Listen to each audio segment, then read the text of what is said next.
And welcome. After 15 minutes, our timer, who this evening is Paul, will give you a warning before the 20-minute limit. So please go ahead. Thanks. Hi, my name is Matt. I'm a greatly recovering food addict and relapse survivor. Absence today by the grace of my higher power and the support of the fellowship. This will be recorded, so I'm going to take a second to ask my higher power to just give me some some intuitive thinking and just help me out here so I can be of service to my fellows.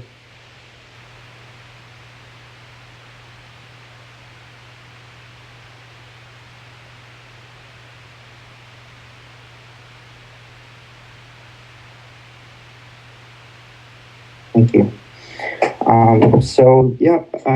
I definitely qualify to be speaking tonight. I recently celebrated, actually December 8th, I celebrated 5 years from abstinence from flour, sugar, binge foods, and I'm not a normal eater, so don't get the wrong idea.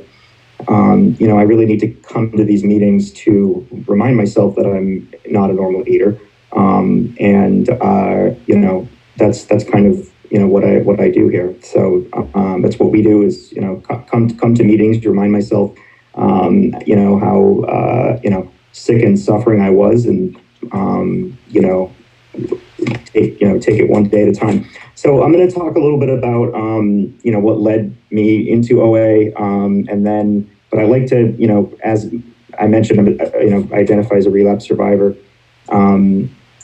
I want to definitely touch on that as a theme.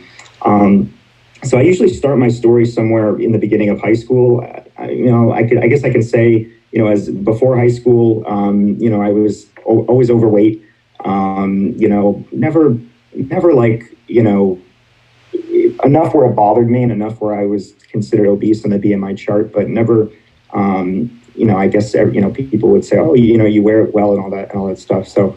Anyways, I always, food was definitely, a favorite, eating was definitely a favorite activity of mine when I was younger, and I would always, ask for seconds and thirds, and, so that was definitely a thing, but, it didn't really start to become problematic until I was in high school. Just to put it in perspective, as a freshman, I was about 200 pounds and not even 5 feet. My highest weight was in, I believe, 2000 and it was like 2010. It was at 216, and I'm right where around 175 now, maintaining that weight loss. So I'm I never really I didn't lose a ton of weight. That's not really part of my story, but I definitely went from going fat to thin, and that's. It's a nice thing. Oh man, it's been a long day. This is gonna. I don't know if I got to really rely on HP here to sort of help me out. This is past my bedtime. So, anyways, I mentioned high school was kind of an area was sort of the start of my real compulsive eating. I went on as a sophomore in high school. I was skipping lunch, so restricting and then always overeating later on at night. I'm sure almost everybody in the room, or most, or a lot, can identify with the night eating, and then the restricting and then the overeating later. I learned the connection between those things, a long time ago, and I still kept eating less, and then no, I'll be fine. I'm not going to eat. I'm not hungry. Today I eat. Today missing a meal is just as compulsive as overeating. So I went to college, and it was, as far as my food addiction goes, it was a disaster. I gained like 25 pounds my freshman year of college. No surprises. The buffet style. My first dorm was actually in in the same building as the dining hall. Money on my school account could be used at the vending machines. And, I just had a field day, with all of those things, alcohol, weed. I mean, it was, so my disease definitely took off, in college. So I like to share, I mentioned I'm not a normal eater, and I'd like to share a little bit about that. I've over the years I've tried, I really should keep a list, but I'll do my best to rattle them off here. Dietitians, nutritionists, hypnotists, dieting pills, relocation, meditation tapes, partial day programs, therapy, all those crazy weight loss schemes. Anyways, I've literally, locking my, trying to have somebody lock me in my room, so I wouldn't go out and binge, and crazy stuff that never worked. So anyways, when I was in college, I tried, a few of those things happened, where I realized that I really needed help. I made this big to-do to get into a different dorm, because the dorm I had had a vending machine. And the minute I got it approved, I think it was that night or 2 nights earlier or 2 nights later, I ended up going right back to that dorm, it wasn't on the other side of campus, but it was a walk, to go to the vending machine in that dorm, right? That was, something like that isn't going to stop my addiction. I locked my keys in my mailbox. That was across campus, and that also did not stop me from in the middle of the night when the cravings hit, going to the Sunoco and binging. By the way, I would say at that time in college, my binges were probably $11, maybe $13 at convenience stores. In 2015, on my last binge, I was spending probably $35, $40 at grocery stores, eating frozen stuff at 6:45 in the morning in my car outside the grocery store. So my disease definitely progressed, to say the least. I mentioned, so I realized I was having issues at school, and because of the food. I took a medical leave, and that's when I used a lot of those. I mean, I saw a hypnotist. That's when I was in this sort of partial day program. You could say I gained a little momentum. I ended up going back to school. Maybe for 3 weeks, everything was fine. And then, I lost the momentum. And now I was at risk of taking a second medical leave, and I would not have finished. There's no way I would have finished my associate's degree. If that happened, I wouldn't have gone on to my bachelor's. And I say this not as status and as pride. I say this as, a reminder for, all the things that this program gave me. Literally, my food addiction would have kept me from returning to school, and I wouldn't have been on to, finish grad school. None of those things would have happened. I'm very confident saying that. So I found program, November 2011. I went to my first meeting, which was in Brattleboro, Vermont. I got a sponsor, and I got abstinent very quickly. I had it for about a year, and I wasn't actively working the steps. I was, doing some step work, some questions and, some exercises that my sponsor would have given me. But, it was tough because I was in college, and I was, really, I was getting to maybe 1 or 2 meetings a week. But anyway, so I lost that abstinence. That was my first relapse, when I was actually, outside the country. I was actually in the Middle East, and, I ended up, it was, just like old times. That the mental twist, leading to that first bite, and then I, gained a good amount of weight and ended up getting another I was just using a new sponsor at that time. That was when I was able to crack open the Big Book. I started doing some readings from the Big Book, and then I gained that abstinence back for about a year and a half. So a few things happened right before I lost my abstinence for my second time. The first thing was, I had said to myself that, I was having this issue over the summer where I'd wake up early and want to eat breakfast, but not breakfast, because I would wake up at 3 a.m. and say, I want to eat breakfast. I said to my sponsor, that's going to be a break of abstinence if I do that, I do any of that shit again. And, anyways, I remember saying that, and then I remember literally 2 weeks later when I was in August, when I was back at school for in my dorm just getting settled, I sure enough woke up at like 2:30, 3 in the morning, and I had these crazy thoughts. And it was so it's such a fast. It was literally like I had this thought of, oh, I should eat my breakfast. I ate my breakfast. It was abstinent, mind you. It was my abstinent meals, or my abstinent meal. And then I ended up just, the self-defeating, thoughts just kind of kicked in. I blew it, and I'm no good. What's the use? I need to get my money's worth, right? Milk it for all it's worth. I know a lot of us have been there. If binging is any part of your story, I have something to say about that. Those few times that I was able to, if I did break my abstinence, a slip doesn't have to be a slide. I can screw up and eat compulsively, but I don't need to go all out and reintroduce the flour and the sugar, because then it was that which is exactly what happened. I mentioned that I was in my dorm room. So at 2:30, I ate that abstinent breakfast, which was a break of abstinence, but it was abstinent foods. And then I basically was just off to the Cumberland Farms and went into the worst relapse of my entire life. So anyways, the few times I was able to minimize my binges, I felt so empowered the next day. There were also fewer calories to count the next day. It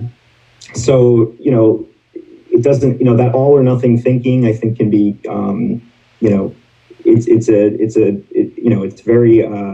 it's a compelling argument we make for ourselves. Like, well, this is probably, I have the thinking, who knows when I'm going to get a chance again, since I'm going to get abstinent tomorrow, I might as well go crazy tonight. And, it just multiplied the pain. And by the way, pain was not a sufficient motivator for me, clearly, as you can tell, because in that relapse, you can tell by my next statement, I became suicidal. I didn't have a plan. I didn't really have any intentionality, but I definitely was feeling pretty hopeless. This was, some of the stuff that was going on then was really, really troubling. My mom, I was in college at the time. My mom gave me, my mom was, God bless my mom, she would do anything for me, or my sister. And anyway, she put me in like a hotel. It was like a Days Inn. While we were still paying, I mean, of course, I'm still paying off my loan debts. But the point is, not for undergrad though, for grad school, to be honest here.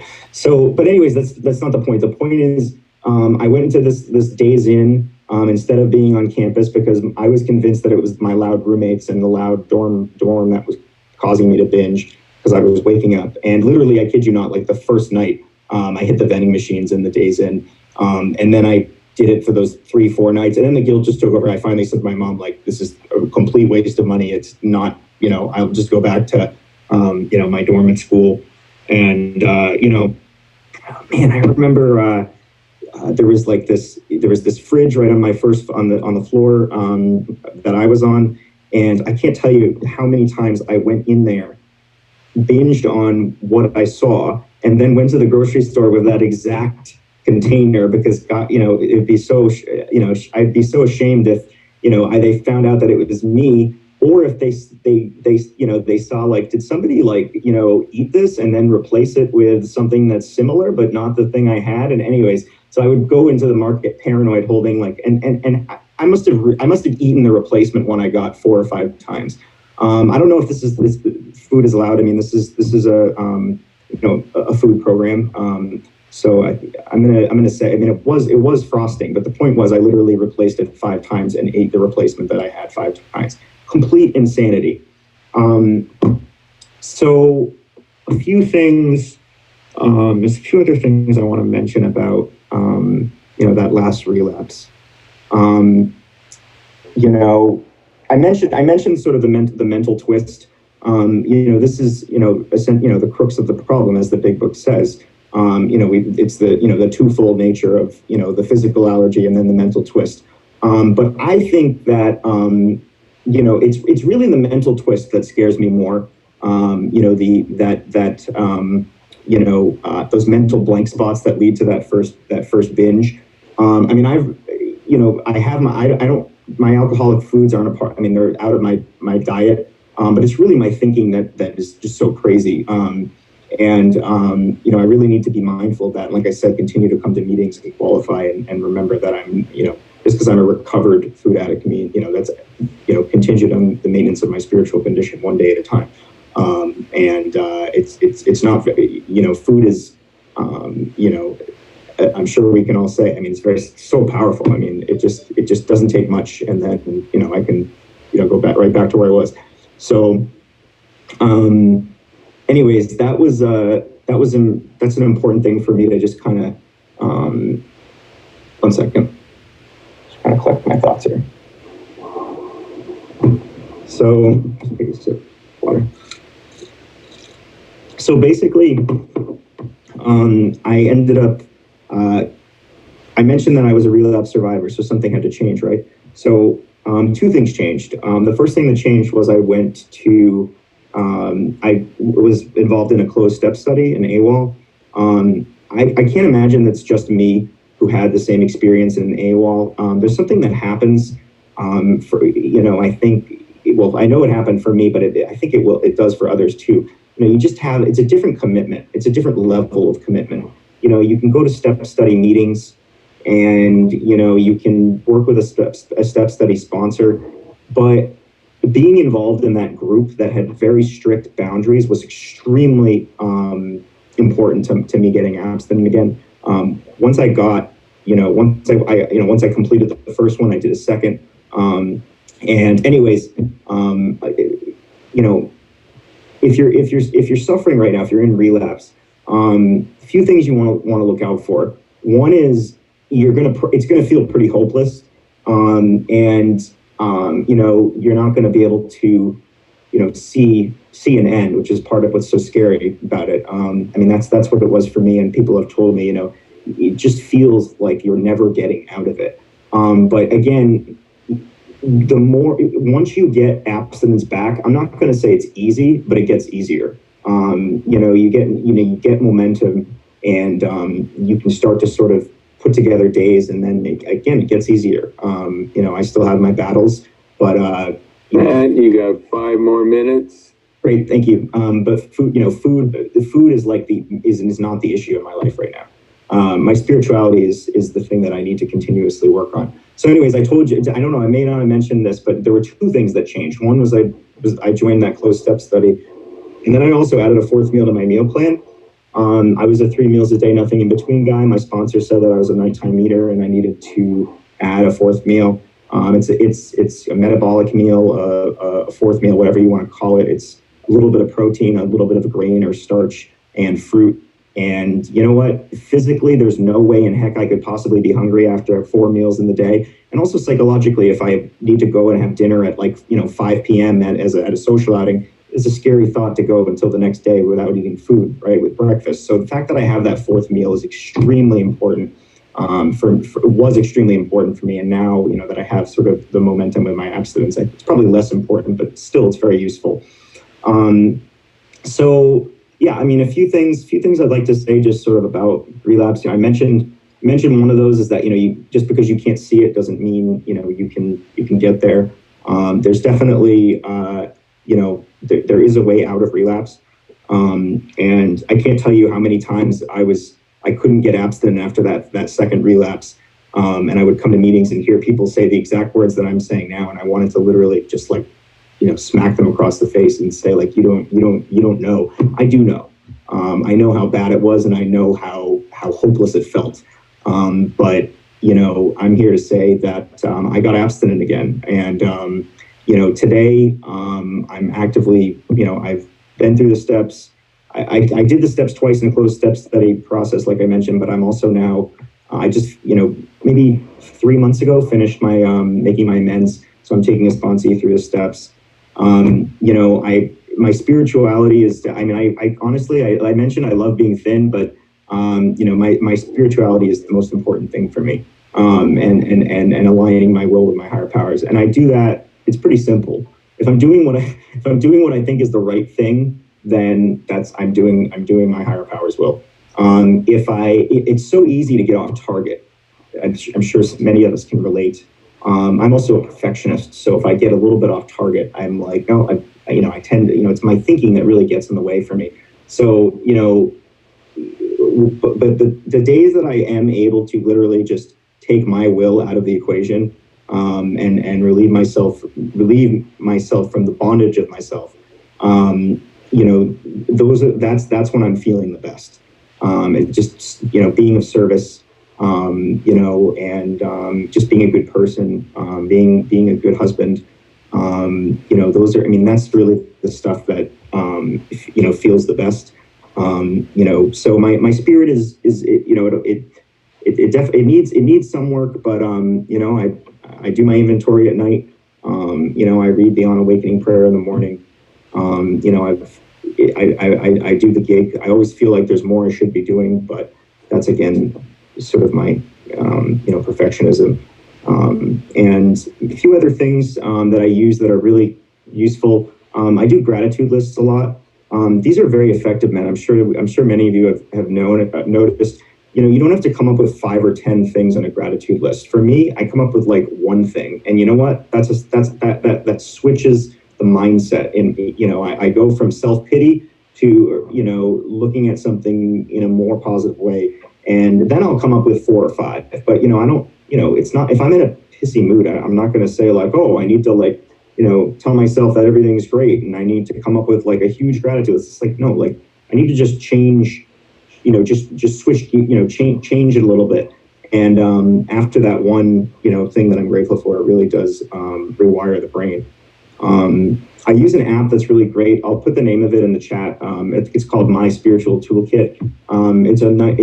It's a great way to just track your your nightly inventories. You can do spot check inventories in it, track your abstinence date. You can email it to your sponsor or whoever after. There's a feature in there to do that. So that's really cool. Let's see. How am I doing in time? What do I have? Like 1 or 2 minutes? Time's up. That's time. Okay. So I'll just kind of close by saying,